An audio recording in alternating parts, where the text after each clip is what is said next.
Bonjour à tous et bienvenue sur boursicoté.com pour cette nouvelle analyse technique du CAC 40 en point matinal avec une séance qui semble vouloir repartir sur les bases de la précédente avec un second contact ici sur la zone des 8024 points et donc une dynamique qui continue à inscrire de nouveaux plus hauts. Donc pour l'instant on est en train d'osciller ici autour de la zone des 8000 points, voire même légèrement au-dessus.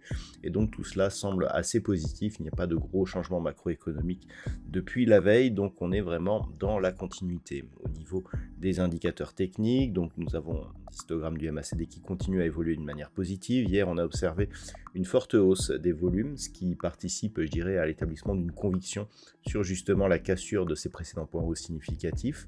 Et au niveau du RSI, il semblerait que l'on se neutralise. Nous étions auparavant sur une trajectoire légèrement baissière. Donc on le voit, la configuration technique semble accompagner, je dirais, l'établissement de ces nouveaux plus hauts et on peut commencer à regarder le CAC 40 d'une manière un peu plus optimiste. Au niveau du palmarès des valeurs, donc au moment où je vous parle, le CAC 40 est à l'équilibre, on perd 0,08%. Vinci donc surperforme avec un gain de 3,2%, suivi de Société Générale et Renault proche de 1,4%.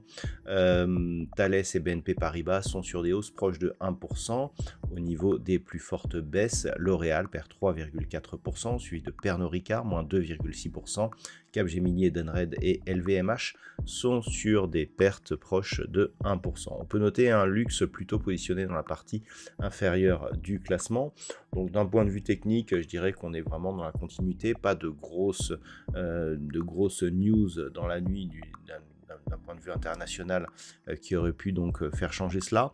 Donc on peut s'attendre ici à une poursuite du mouvement. Nous avons une statistique majeure sur laquelle je vais revenir qui pourrait éventuellement changer les choses. Mais globalement, ce que l'on va surveiller, c'est cette zone des 7975 si les cours se mettent à consolider. Si cette zone ici s'impose en tant que support après avoir été résistante ici sur ces deux phases de contact, on aura la confirmation que la dynamique haussière est bien en place. Si cette zone venait à céder, tant que l'on reste au-dessus de 7910 points, ça restera positif puisqu'il y a contact ici avec la bande de Bollinger supérieure. Ce n'est que sous cette zone des 7910 que l'on commencerait à avoir des potentiels signaux de renversement, voire d'affaiblissement de cette dynamique haussière. À la hausse, si les cours cassent ici cette zone des 8024 points, la prochaine zone horizontale se situe ici sur 8092 et 8145, l'objectif moyen terme étant désormais la résistance des 8250 points qui avait été le théâtre des derniers records du CAC 40. Voilà, pas grand chose de plus à dire en termes de macroéconomie. Il n'y aura pas de statistiques majeures ce matin.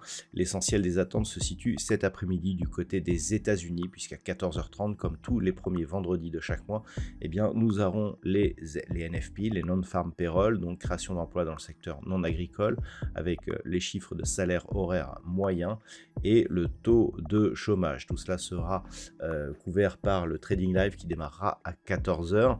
Et puis à 16h, nous aurons le rapport sur la politique monétaire de la Fed qui viendra donc conclure les statistiques majeures pour cette semaine. Voilà donc ce qu'on peut dire pour aujourd'hui. Je vous souhaite de passer une bonne séance. On se retrouve à 14h pour le Trading Live ou dès ce soir pour toutes les autres analyses techniques du site boursicoté.com.